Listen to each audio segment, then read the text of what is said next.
Deuteronômio.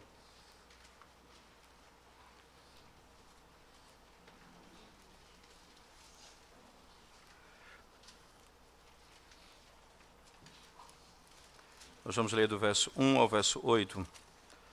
Essa é uma sessão que,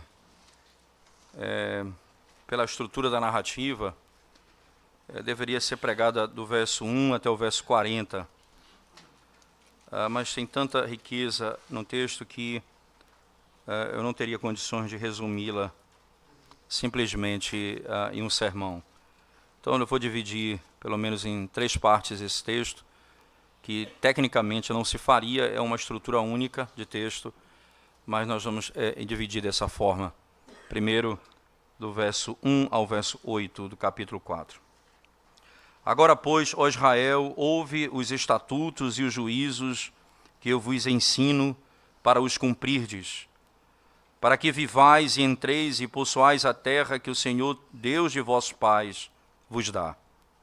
Nada acrescentareis à palavra que vos mando, nem diminuireis dela, para que guardeis os mandamentos do Senhor, vosso Deus, que eu vos mando.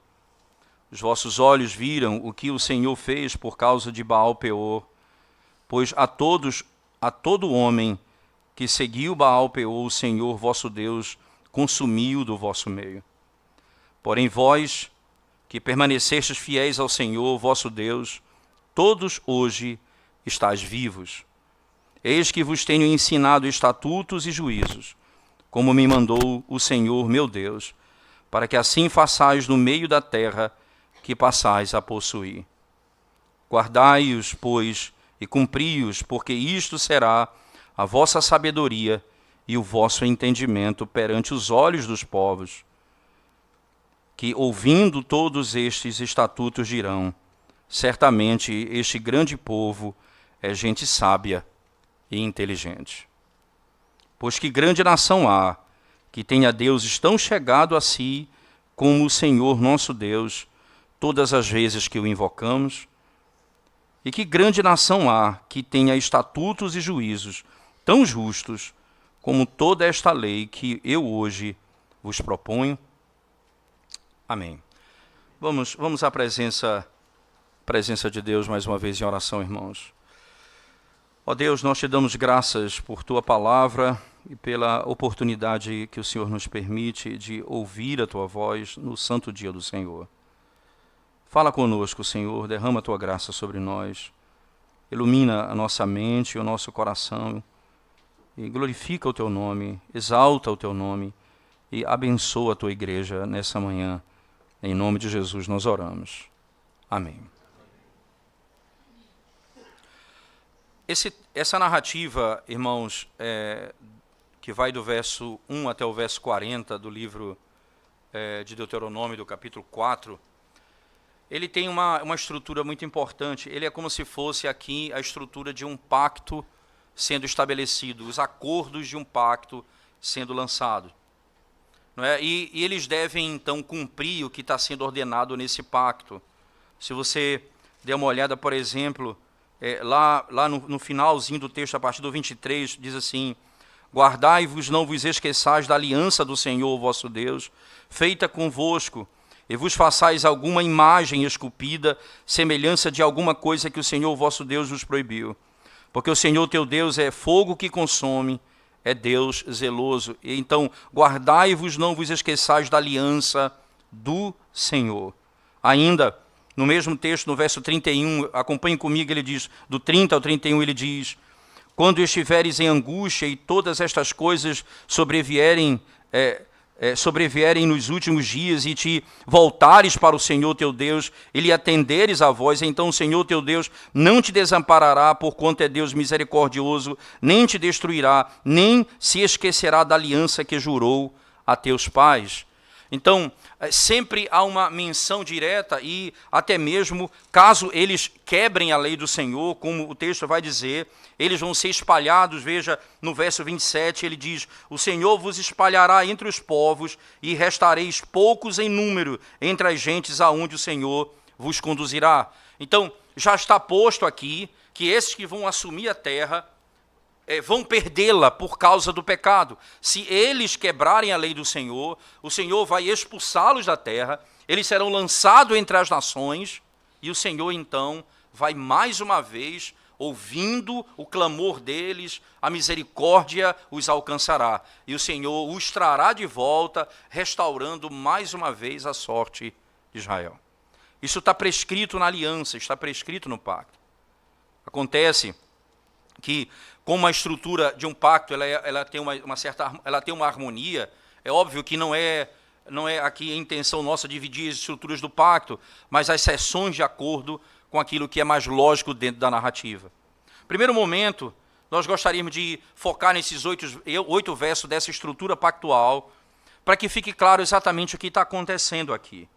É interessante que o verso 1 do capítulo 4 começa agora, pois. Agora, pois. Não é? É interessante que essa estrutura, essa forma agora, pois, ele está trazendo de volta tudo aquilo que ele falou nos primeiros 3 capítulos. Tudo o que foi dito no capítulo 1 até o 3, então agora ele está trazendo uma conclusão direta para isso. Agora, não é? Entretanto, veja, diante daquilo que falei até agora, ele passa a explicar o que tem a ver a história com o que vai acontecer aqui. É importante entender porque, por exemplo, no versículo 4 ele vai dizer, acompanhe o texto comigo, no 3 e o 4 ele diz: os vossos olhos viram o que o Senhor fez por causa de Baal-Peor, pois a todo homem que seguiu a Baal-Peor, o Senhor vosso Deus consumiu do vosso meio.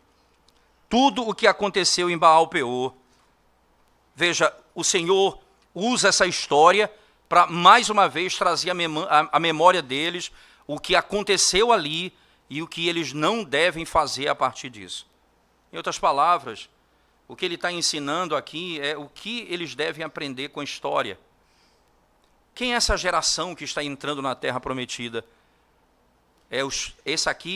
Esse povo é filho do povo que saiu do Egito. É a geração segunda.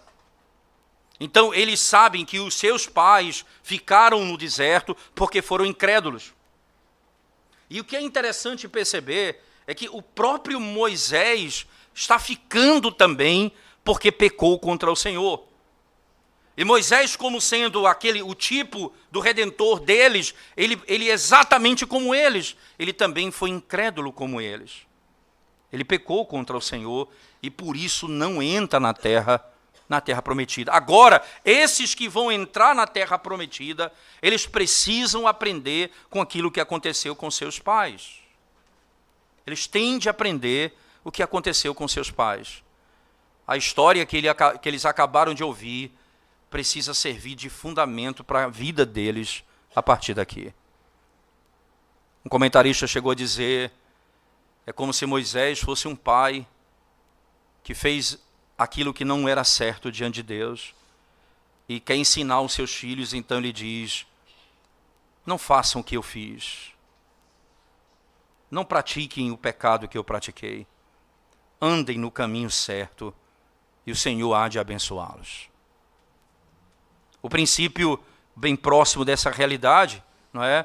Porque eu lembro, por exemplo, que o apóstolo Paulo vai fazer uso dessa mesma estrutura de imagem lá na carta aos Coríntios. Por favor, abra sua Bíblia comigo e veja que essa estrutura não é nova, não é uma única vez usada na Bíblia. No capítulo 10, quando ele fala sobre os exemplos da história de Israel, então no verso 1 em diante ele diz: ora, irmãos, não quero que ignoreis o que nossos pais estiveram todos sobre a nuvem e todos passaram pelo mar. Você percebe que aquela verdade não apenas ensina ao povo que está entrando na Terra Prometida, mas também ensina a igreja do Senhor no Novo Testamento. Paulo vai utilizar da mesma estrutura para ensinar a igreja hoje. E ele diz: ora, eu não quero que vocês sejam ignorantes quanto àquilo que aconteceu com os nossos pais. Entende? Aqueles que estavam ficando no deserto não eram os pais simplesmente daqueles que estavam entrando, eles são nossos pais. E as verdades que eles nos ensinam, também, que ensinaram seus filhos, também são nossas. e nós devemos aprender com elas. E veja o que Paulo faz usando essa mesma estrutura. Por favor, ele diz assim: tendo sido todos batizados assim na nuvem como no mar, com respeito a Moisés. Todos eles comeram de um só maná, de um só manjar espiritual, beberam da mesma fonte espiritual, porque bebiam de uma pedra espiritual que os seguia, e a pedra era Cristo. Entretanto, Deus não se agradou da maioria deles, razão porque ficaram prostrados no deserto. Ora, estas coisas se tornaram exemplos para nós, a fim de que não cobicemos as coisas mais, como eles cobiçaram. Não vos façais, pois, idólatras, como alguns deles, porquanto está escrito: o povo assentou-se para comer e beber e levantou-se para divertir-se. E não pratiquemos imoralidade, como alguns deles o fizeram e caíram num só dia 23 mil. Ele está fazendo referência direta a Baal-Peor. 23 mil morreram ali. E ele continua: não ponhamos o Senhor à prova, como alguns deles já fizeram e pereceram pelas mordeduras das serpentes. Nem murmureis, como alguns deles murmuraram e foram destruídos pelo exterminador. Estas coisas lhes sobrevieram com um exemplo e foram escritas para a nossa advertência. Veja, há uma intencionalidade na narrativa bíblica. É para esse fim que ela foi escrita, é para a nossa advertência. De nós outros, sobre quem os fins dos séculos têm chegado. Aquela história no deserto comunica àqueles a quem os fins dos séculos chegou. A quem? A esse povo da nova aliança no Novo Testamento. Aquela história não fala apenas a Israel, mas fala também a nós. E qual o princípio último dela? Aquele, pois, que pensa estar em pé, veja que não caia. E vem a esperança no verso último: não vos sobreveio tentação, que não fosse humana, mas Deus é fiel e não permitirá que sejais tentados além das vossas forças. Pelo contrário, juntamente com a tentação, vos proverá livramento, de sorte que a possais suportar.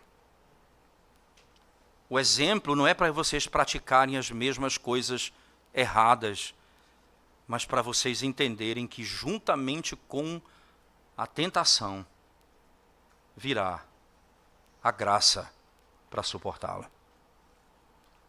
Não caiam nos mesmos pecados dos seus pais. É importante porque a história aqui num texto específico de Números, que vai descrever a história de Baal-Peor, você lembra muito bem o que é que está acontecendo no capítulo 25 do livro de Números? E o que é que acontece ali? Por muitas tentativas, o rei tentou que Balaão amaldiçoasse o povo de Deus, e Deus não permitiu que Balaão o amaldiçoasse. E aí então vem uma estratégia. Qual a estratégia?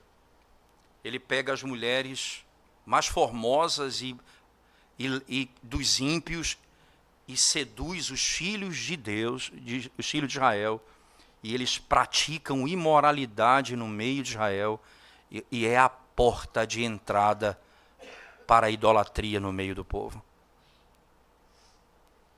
O Senhor está dizendo: preste atenção na história, nos eventos da história, e aprenda com ela. O texto, voltando para o nosso texto do capítulo 4, então, ele diz: agora, pois, ó Israel, trazendo toda essa história, toda essa demanda, e especialmente no verso 3, quando ele especifica o problema: os vossos olhos viram o que o Senhor fez por causa de Baal-Peor. Pois a todo homem que seguiu a Baal-Peor, o Senhor vosso Deus consumiu no vosso meio. Todos aqueles que praticaram esse tipo de pecado, imoralidade, casamento misto, idolatria, o Senhor os puniu severamente tirando, morrendo no meio deles 23 mil pessoas pela justiça divina. A história do povo de Deus, irmãos, isso é importante nós aprendermos. Ela é um padrão de conduta para nós, não apenas positivamente, mas negativamente. Eu tenho de aprender o que eu tenho de fazer com aquilo que foi feito de errado. E eu tenho de imitar aquilo que foi feito certo. Porque é isso que Deus requer de nós. As narrativas bíblicas, ela contém histórias dos nossos pais que nós respeitamos, mas que cometeram erros e pecados graves na história. Para que o exemplo deles não seja seguido quanto a esse pecado. Então, jovem, você que insiste em seguir o pecado do seu pai, você que acha, usa tal argumento para pecar, dizendo, o senhor também fez isso quando era jovem. Quando querendo namorar com uma moça descrente, diz, o senhor também namorou quando o senhor casou ainda não era crente. E você usa esse argumento para dizer, veja, o que aconteceu com o senhor vai acontecer comigo também. É na realidade para você entender e você aprender que o erro do seu pai servirá de exemplo para você andar de conformidade com os preceitos de Deus e não com o pecado dele.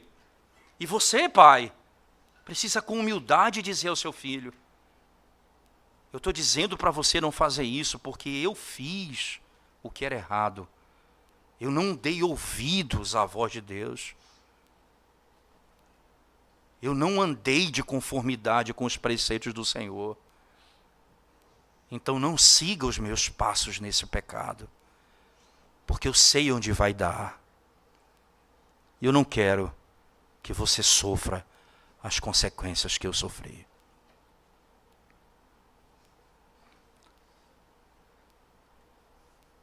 Então nós podemos ter um discurso nas nossas fraquezas quando restaurados pelo Senhor. Sim, eu pequei. Sim, eu fiz o que é mal aos olhos do Senhor. Mas não me siga nesse particular. Porque eu fui tolo e pequei contra o Senhor.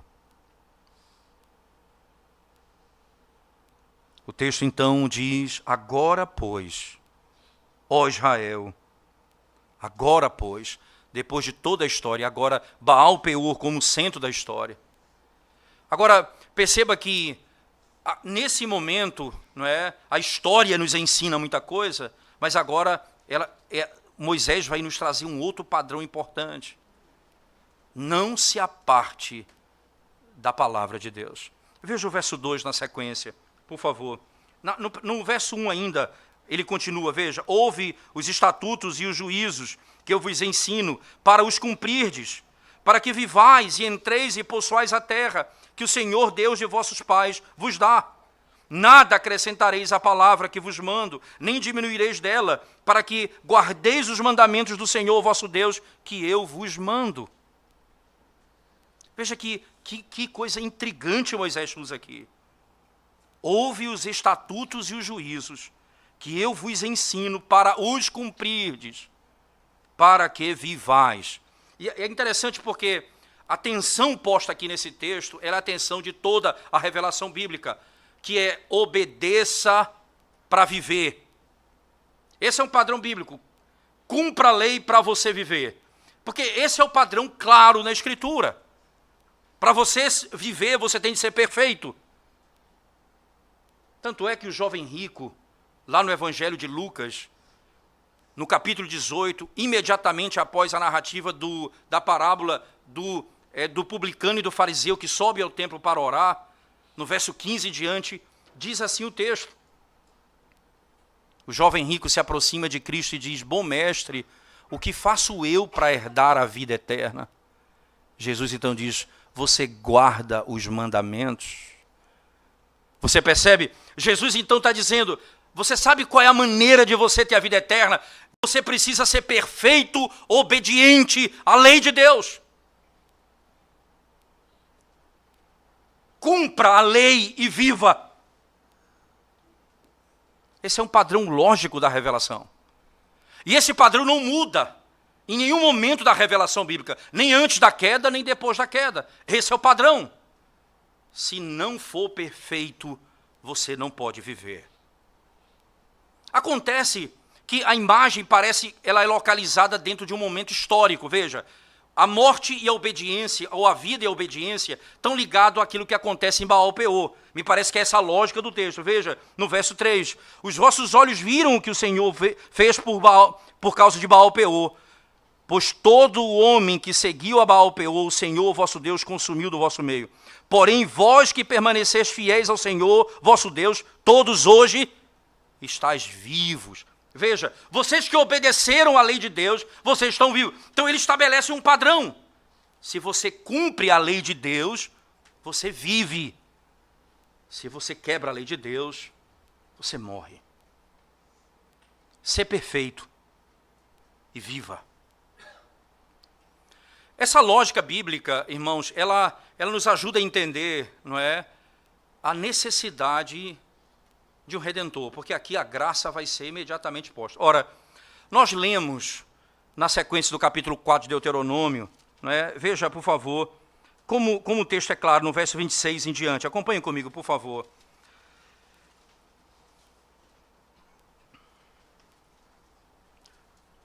Deixa eu pegar o 25 até o fim, por favor. Quando, pois, gerardes filhos e filhos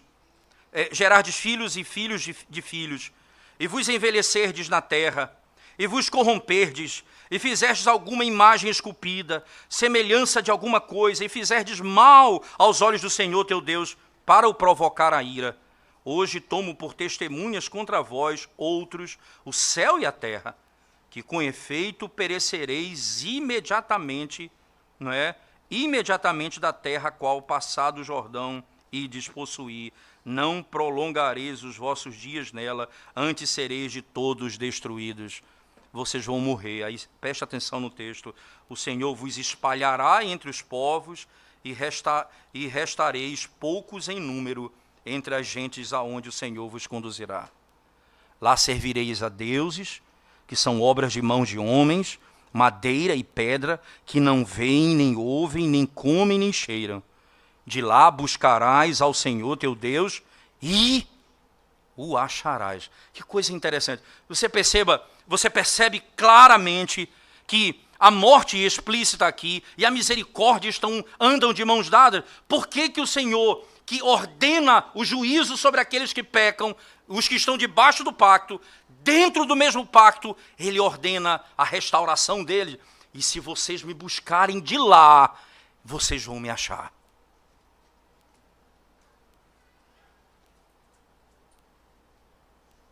Porque há um aspecto importante aqui, irmãos. É que a perfeição da palavra de Deus, que vamos falar daqui um pouco, ela é primeiramente a perfeição da obediência da própria palavra de Deus, isto é, da lei de Deus.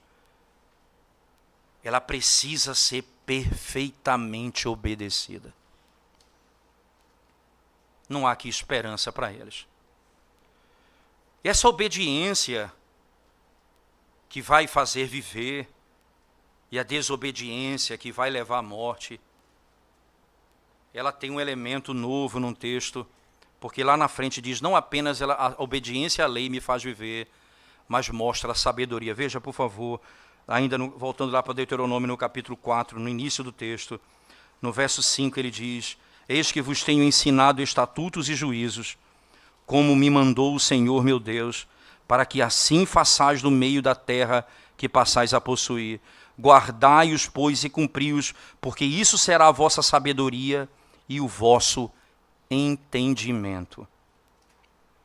A obediência de vocês à lei será a vossa sabedoria. Que imagem do pacto interessante. Lembra lá do Jardim do Éden?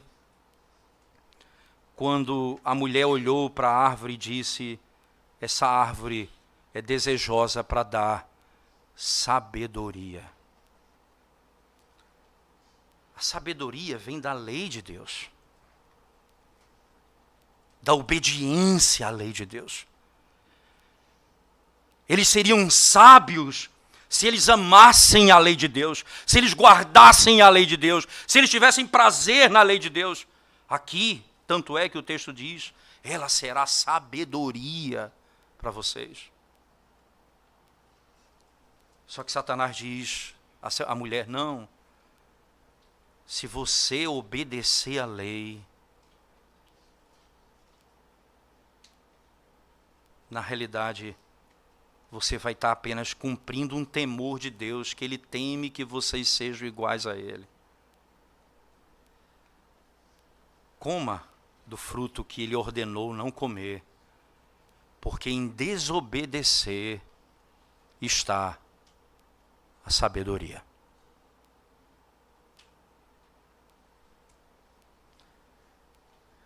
Esse é um padrão bem interessante na revelação bíblica, porque veja, o texto vai dizer que essa palavra, que se você obedecer, você vai viver, se você não obedecer, você vai morrer, e que se você andar de acordo com essa palavra, você vai ser sábio e ter entendimento. E os povos vão dizer, não há povo igual a esse. Que povo sábio, que povo inteligente. Aí você se depara com a realidade dos nossos dias. As pessoas olham para a igreja e dizem assim, nós cremos que Deus fez o mundo em 6 dias. São um bando de loucos, ignorantes, não sabem de nada, não conhecem nada, são pessoas sem entendimento da verdade. A Bíblia diz, Deus fez o homem e fez a mulher. Aí a sociedade diz assim, na realidade não existe isso, gênero, cada um escolhe o seu, existe uma existe uma quantidade infinita de gênero. Eles são os retrógrados. Veja, enquanto Deus diz, a sabedoria e a inteligência na lei de Deus, o mundo diz, esses são um bando de loucos, não conhecem nada. Então como é isso? Como é que ele diz que isso vai ser testemunho para os homens? Porque veja o que o texto diz. A lei de Deus na boca e no coração do povo de Deus servirá de testemunho para as nações, para os povos. E como é que isso será? Porque a nossa relação com a lei de Deus ela só pode ser de 2 formas. Ou eu levo os meus desejos e submeto à verdade, ou eu submeto a verdade aos meus desejos. Não há outra maneira de lidar com a verdade. Ou eu pego o meu pensamento e levo para a palavra de Deus, que é sabedoria e discernimento e entendimento, então eu desnudo a falsidade do meu argumento diante da verdade de Deus, ou eu pego a verdade de Deus e trago para o meu desejo e eu adequo a verdade de Deus ao meu desejo. É a única maneira que eu tenho de me relacionar com a verdade. Ou eu faço esse caminho para cima, ou eu faço esse caminho para baixo.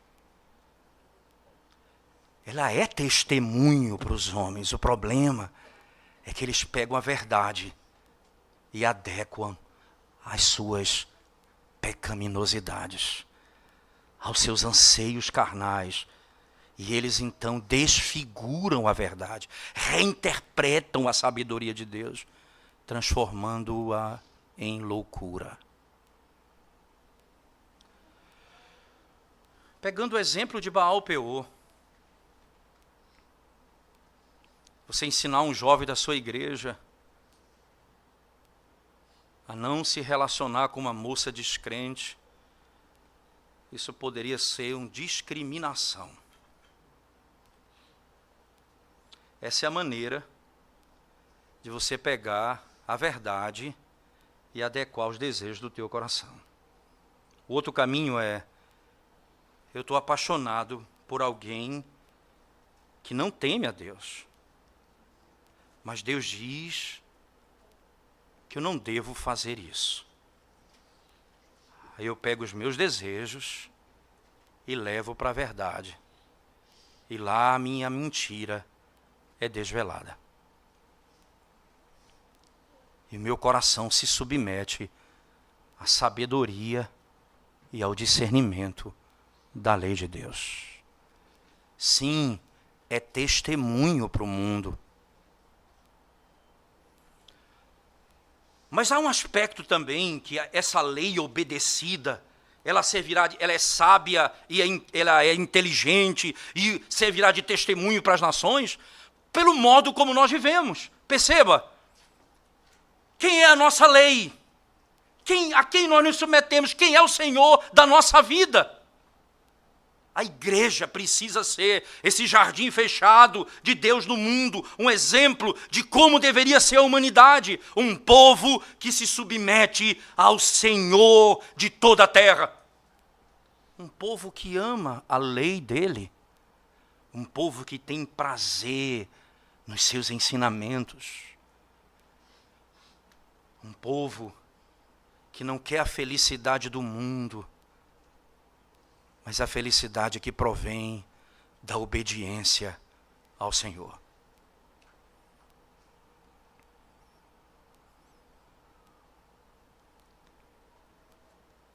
Capítulo 4 começa dizendo, aprenda com a história. Capítulo 4 começa dizendo, aprenda também que Deus é perfeito, que a sua lei é perfeita, e aquele que não se submete a ela morre, e o que se submete a ela vive. Aprenda também que a sabedoria do mundo é loucura para Deus. Onde está o inquiridor?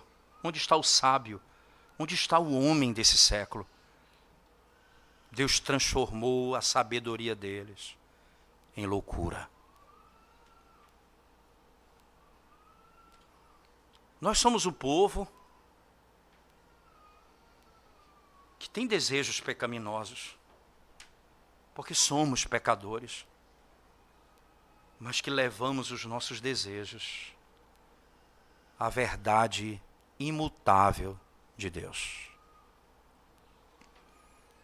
E ela desmascara a mentira do nosso coração.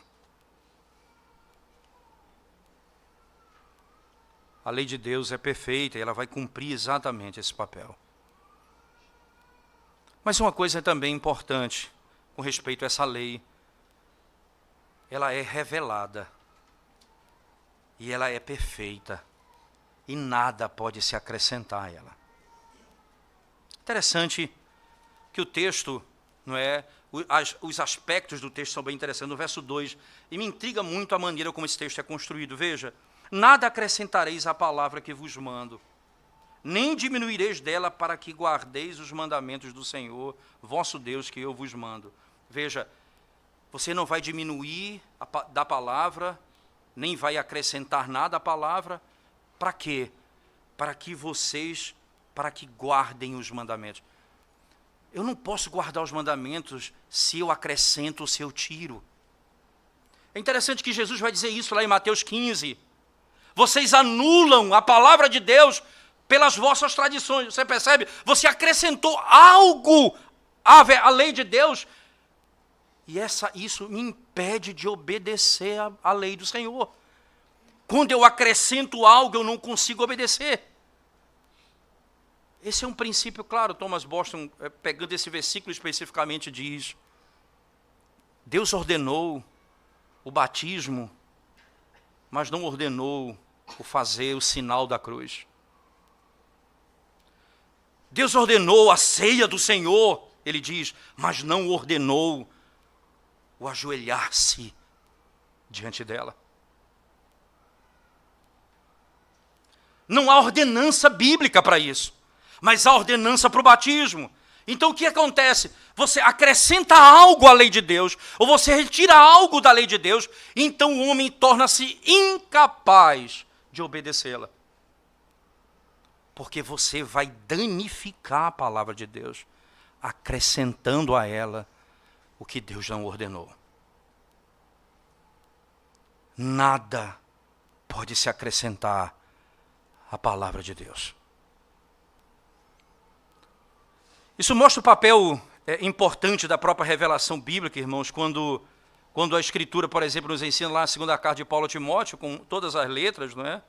Quando ele diz que toda a Escritura é inspirada por Deus e ela é útil para o ensino, para correção, admoestação. Veja, a palavra de Deus, ela tem utilidade para transformar a minha vida, porque ela é perfeita. Porque ela é palavra de Deus. Se for palavra de homem, ela não pode corrigir minha vida, nem restaurar minha alma, nem me fazer cultuá-lo do modo como ele ordena. Interessante que essa verdade do Senhor de proibir qualquer acréscimo à lei, ou mesmo adição à lei, é uma ordem clara que é vista em vários lugares na Bíblia. Por exemplo, em Provérbios, no capítulo 30 de Provérbios, por favor. Provérbios 30, verso 6, veja o que diz a Escritura Sagrada. Provérbios 30, versículo 6 diz assim: nada acrescentes às suas palavras, para que não te repreenda e sejas achado mentiroso. Você entende? Não é simplesmente você mudou um pouco a verdade, você transformou a verdade em mentira.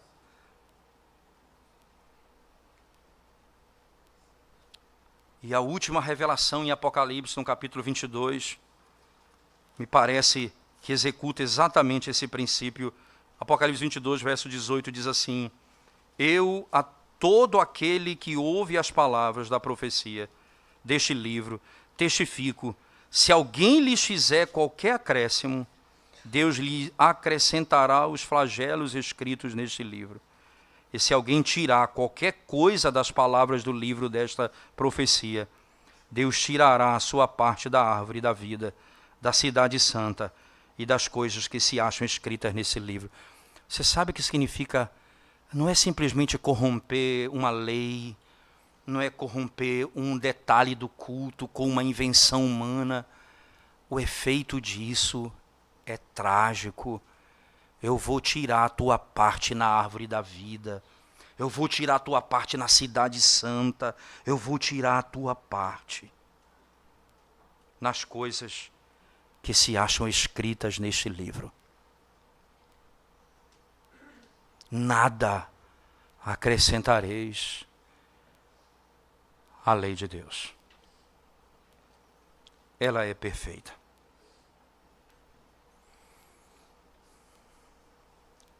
Finalzinho do texto do capítulo 4 de Deuteronômio.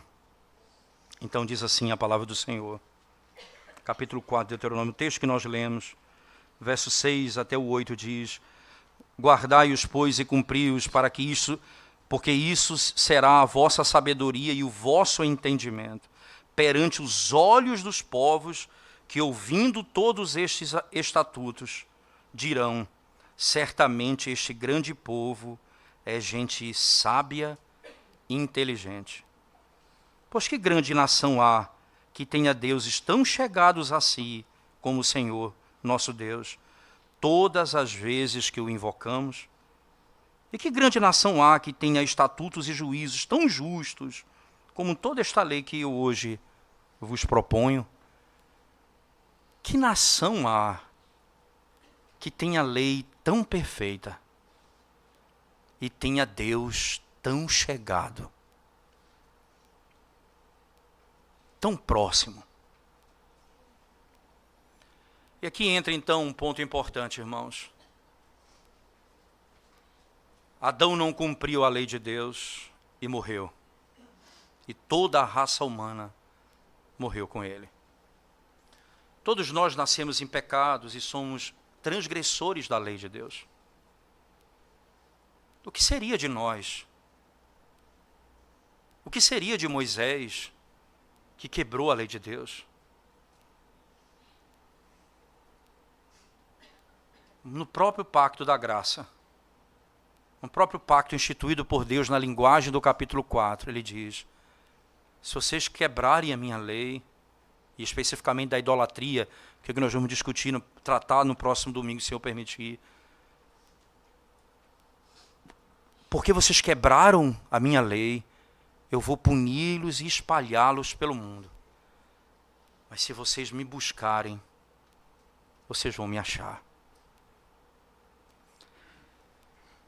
Chegado não é simplesmente o Deus que anda comigo porque eu nunca quebro a lei, porque Ele sabe que eu sou pó, e que eu nasci em pecado, e que eu sou fraco, e que eu careço da misericórdia dEle.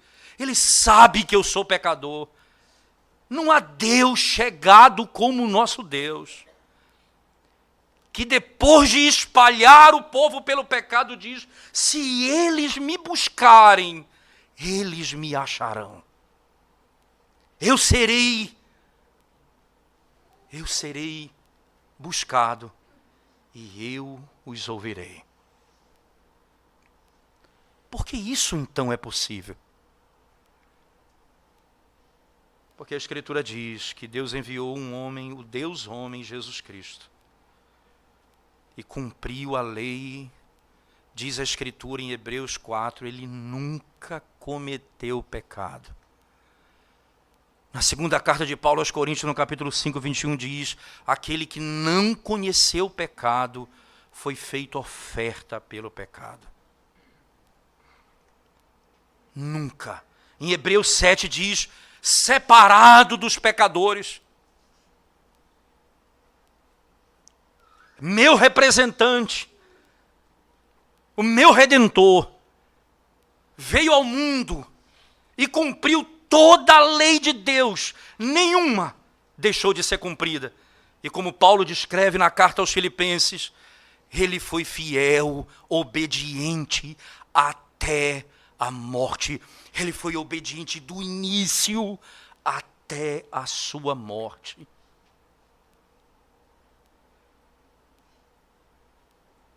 Eu vivo, não porque eu perfeitamente por mim mesmo cumpro a lei. Eu vivo porque a justiça dele foi imputada a mim. Porque assim como é possível alguém que nunca conheceu o pecado seja feito pecado, é também possível que aquele que é injusto e pecador seja declarado justo, sendo ainda pecador. Porque a justiça que me redime é a justiça dele. Nós já ouvimos falar dos pecados de Abraão quando expomos o livro de Gênesis. Mas quando é relatado lá na frente sobre a vida de Abraão, no capítulo 26 do livro de Gênesis, verso 5, você pode ver lá, é dito assim, Abraão guardou todos os meus estatutos, todas as minhas leis, todos os meus juízos. Abraão é perfeito.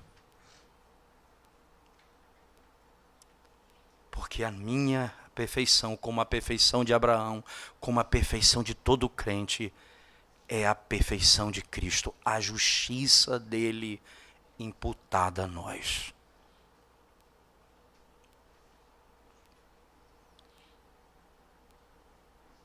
É por isso que nós não fomos simplesmente espalhados. Nós recebemos uma promessa. E uma forte advertência. Se vocês pecarem, vocês vão ser disciplinados. E eu vou lançar vocês para longe de mim. Mas se vocês clamarem pelo meu nome, eu ouvirei vocês.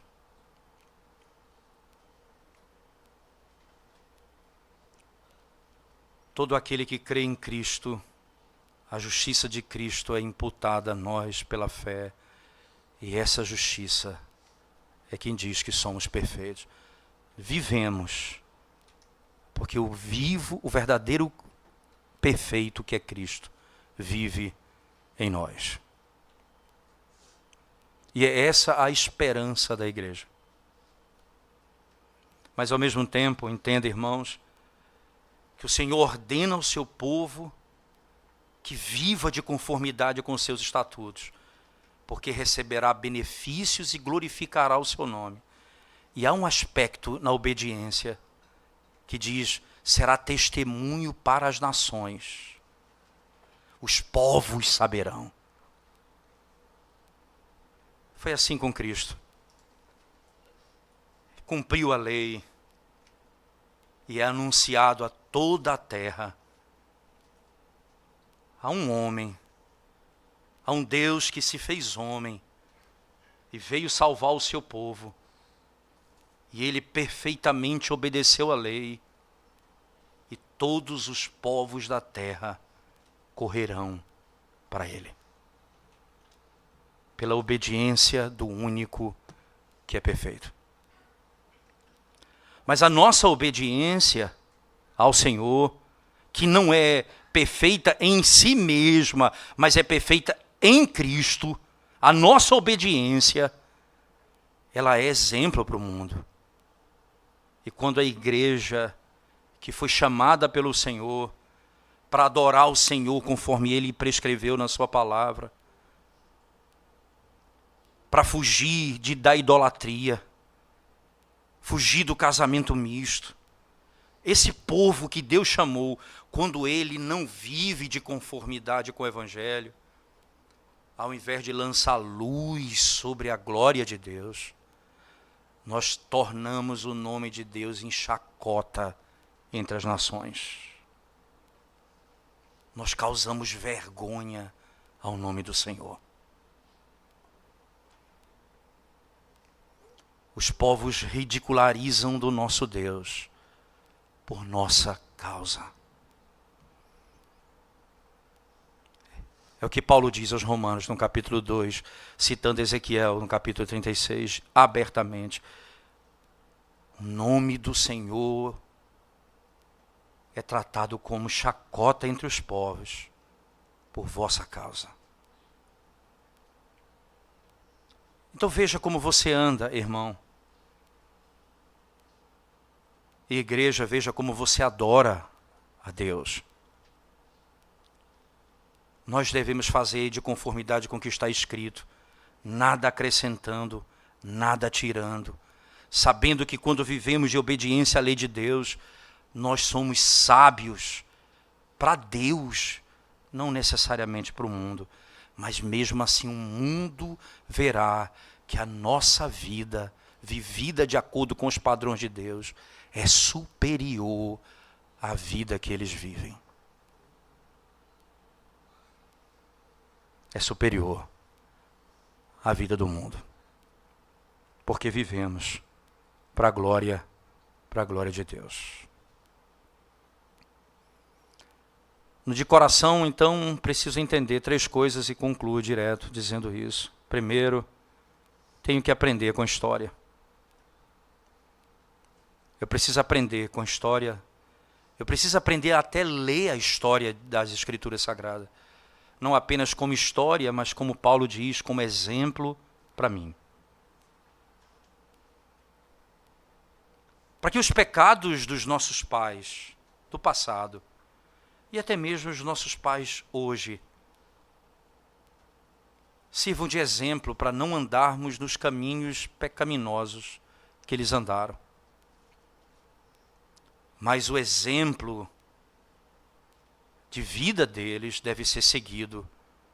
Como os reis de Israel, quando faziam o que agradava a Deus, registrava-se assim sobre eles. Ele andou conforme o seu pai. Ele fez o que era de acordo com o seu pai. Assim nós devemos proceder também. Então, olhando para nós podemos entender que nós somos também padrão para os outros. A nossa conduta, a nossa vida precisa servir de padrão para os outros.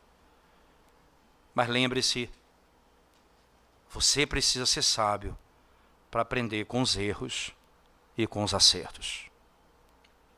Em segundo lugar, a lei de Deus, ela exige perfeita obediência.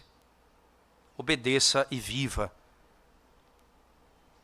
Mas no próprio preceito da lei está posto que eles vão quebrar a lei de Deus.